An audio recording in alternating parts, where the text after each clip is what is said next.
Walking is one of the most powerful medicines. It lengthens your life, decreasing anxiety and depression, reducing cortisol. It's good for digestion, strengthening your immune system. If we just look at the research on steps, anything below 2,000 steps, which is 1 mile, you actually start seeing the risk of diseases going up. Then when you get up to about 4,500 steps, which is a little over 2 miles, you start to see cardiovascular benefits. If you go a little more past 7,000 steps, you start seeing a lot more benefits, including living longer. One of the things that will nullify the benefits of walking is sitting too long and then thinking that I can go ride my bike around the block and that will be enough to counter that. Unfortunately, it's not quite true. Let's first talk about the benefit of what walking can do to your blood sugar. Walking after a meal really will help any extra sugar that you ate. Of course, I know some people are going to go, wow, I can just eat more sugar and walk. Well, I'm not trying to put out that message. Another thing in the morning, when you wake up with high blood glucose, especially if they're a pre-diabetic or a diabetic, walking can handle that too, because you can go for a walk in the morning and burn off that excess glucose, which would be a very, very good thing because we don't want the glucose converting into fat. Walking activates your muscles, significantly improves depression because it's a low stress activity where you get a lot of oxygen. If we compare walking to drugs, let's take high blood pressure medication.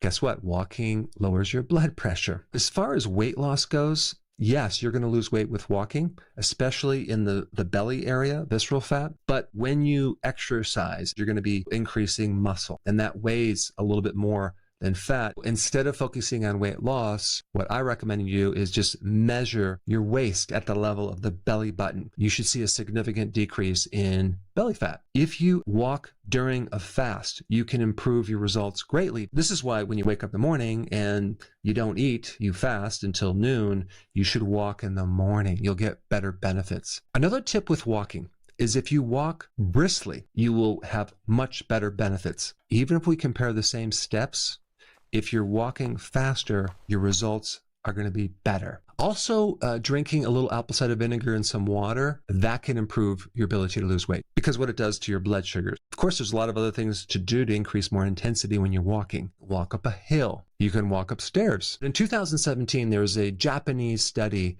which actually has amazing benefits. It can actually produce 3 times the results of lowering blood pressure, 10 times the results with leg strength. All you do is for 3 minutes, you're walking fast, and then for 3 minutes, you're walking normal.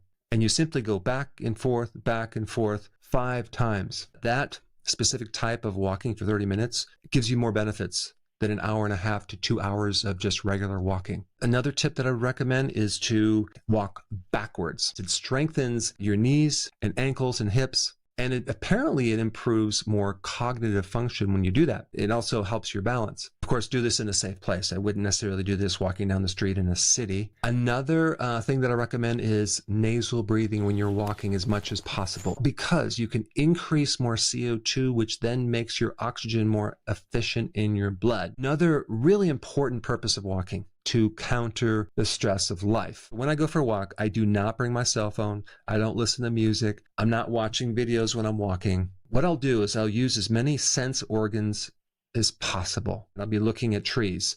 I'll be looking at different colors. I'll look at how bright it is or how cloudy it is. I'll look at the details of things on the ground. I try to really focus in on listening to all these different sounds as long as I can. Then I'll shift to smelling different things. These are all things that help you get into the present. Sometimes it might take up to 30 minutes to an hour before I can achieve that. There's a couple other tips I want to tell you about walking. You can also do a form of hypoxia training, mimicking how athletes train at high altitudes. Now, since we're on the topic of athletes, I met this 70-year-old man who went from literally almost dying of a heart attack to being like a world champion sprinter. Let's just see what he says about sprinting as an exercise that is awesome for your body. I had flat feet my whole life. You got some data that sprinting really helps to, strengthen the arch and also allows for that spring. I'm doing sprinting up hills right now, and it's amazing how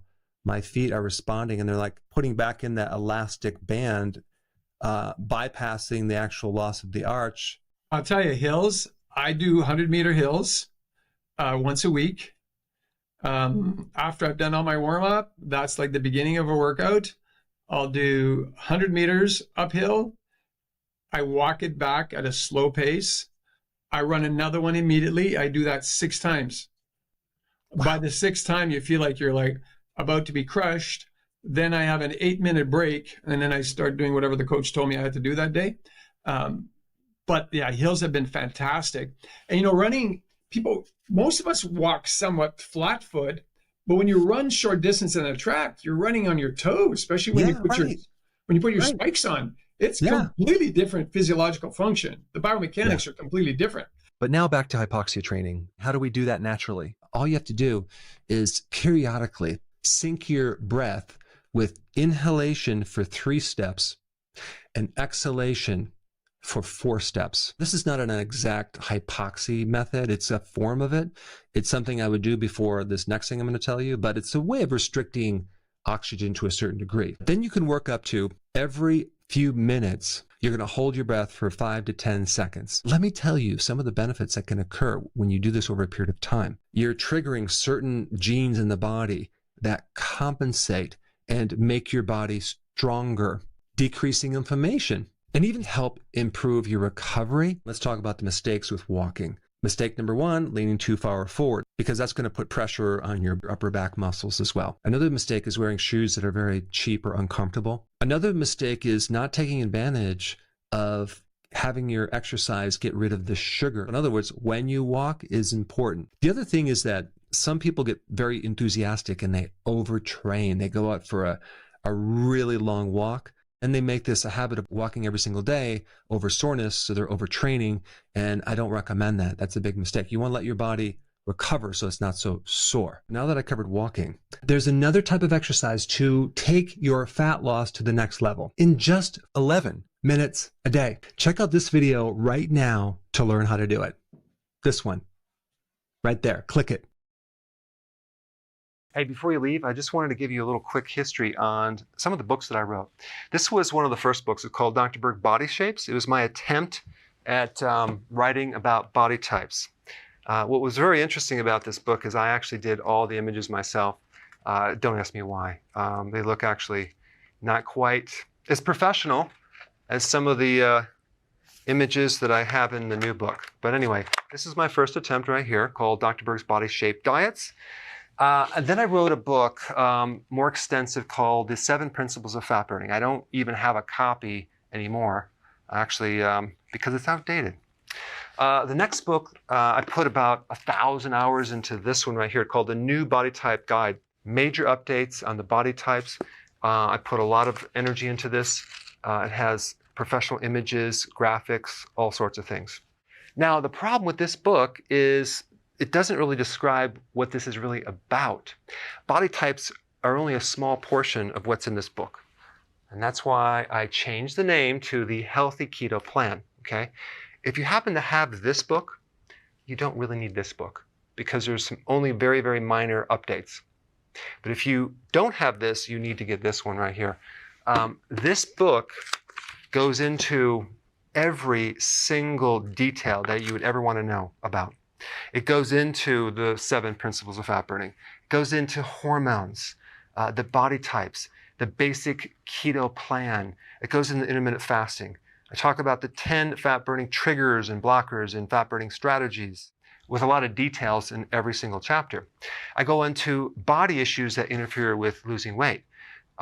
There's very few people that just have a weight problem. They have a lot of body issues, whether it's sleeping problems, stress problems, inflammation, menopause. I cover that extensively in this book. Then I talk about how to get rid of stress, and I show you a technique. Then I get into exercising. And then I have a lot of really good recipes in this book as well. So this is a good reference guide. On my website, if you get this book, you get this one free. It's called Healthy Keto and Intermittent Fasting. This is the shortcut, quick guide to this book. And the reason I created this book is to have you, within 45 minutes, learn how to do keto, okay, in intermittent fasting, exactly what you need to do. Then you can fill in the blanks with this book right here. So right now I'm doing a special. If you get this book, you get this one totally free, or you can go to Amazon and get these individually. So I just want to clarify the difference between this book and this updated one right here. If you don't have this, you need to get this right here. That way you can get the exact correct information to do it healthily.